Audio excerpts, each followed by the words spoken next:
nobody with Pioneer is going to give up, and nobody's going to fold up their tent and say, it's hopeless, I've had enough. They keep working, and even the failures, if we can recognize them, are still subject to rehabilitation and are still subject to salvation. The company doesn't look at them as a prisoner. They look at them as a human being that needs help. You treat people like human beings, and maybe they'll start acting like human beings. Everybody has some good in them, and if you can bring it out, everybody's better off for it. And I just thoroughly approve of the way they put people through training so they can go out and get a job and be proud of themselves, get their self-esteem back, and be an asset to the community instead of a drag. And they have to be very proud of that too. So I think that's the key, it's relationships. If you take a look at the people that started it and the people that have been involved on the board, they've always been dedicated to the mission. The agency's been run like a business, and it's been able to sustain itself. I had a time when we battled those that said we need more program and less business to this.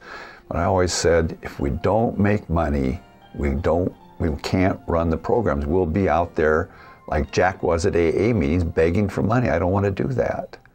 When I first got there, there were some serious problems. There was a alcohol drug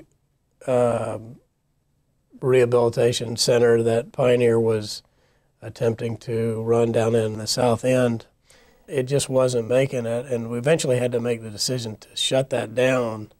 And that was a good agency, it just wasn't profitable. As you probably know, Pioneer kind of makes its own way, so we can't run something at a big loss like that. It's one thing to do good if somebody's paying you to do good.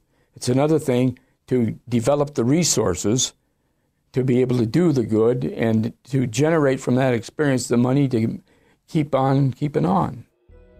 We kind of branched out one time about a printing company, and it was a disaster. We discovered after we bought it that there were not entry-level jobs in that business. You had to have some real background, so it was not something that we had put a lot of clients in. And we had the hotel downtown, which became a real liability. I was on the committee to go down and look at that, and my first couple of times through that hotel, I was just, what are we doing? Being a stodgy banker, you know, just the idea of Pioneer owning a hotel just didn't seem to fit. And one of the things I remember about it was there was a bar in the St. Regis Hotel, you know, and it was going to be an alcohol, drug-free hotel. And yet it had a bar down in the lobby, which they did keep open, you know, because the bar paid rent and so forth. And it just didn't fit to me.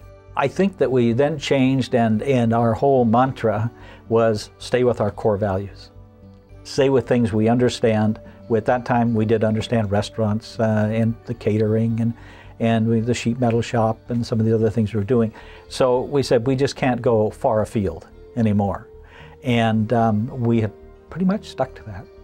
I've always been involved on the financial side, and the whole time I've been there, we've always been financially viable. At least in the last 10 years, we've gotten very professional in what we do. And the Ford Foundation gave us $250,000 many, many years ago to do an outcomes.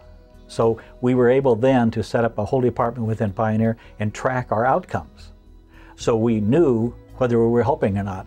And a lot of times a year or two later, we'd track these people, and so we knew what we were doing. And so therefore we'd go back and say, okay, what we did was right, and what we're doing is right.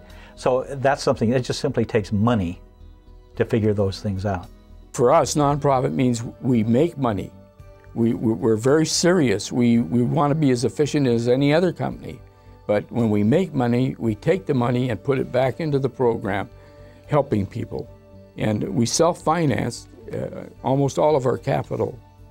And we've had help, some wonderful help from Boeing and from many other organizations. And some of those have been rather substantial. But when you're thinking about an organization that's $50 or $60 million a year organization, most of that has been earned. And we've always taken pride in that.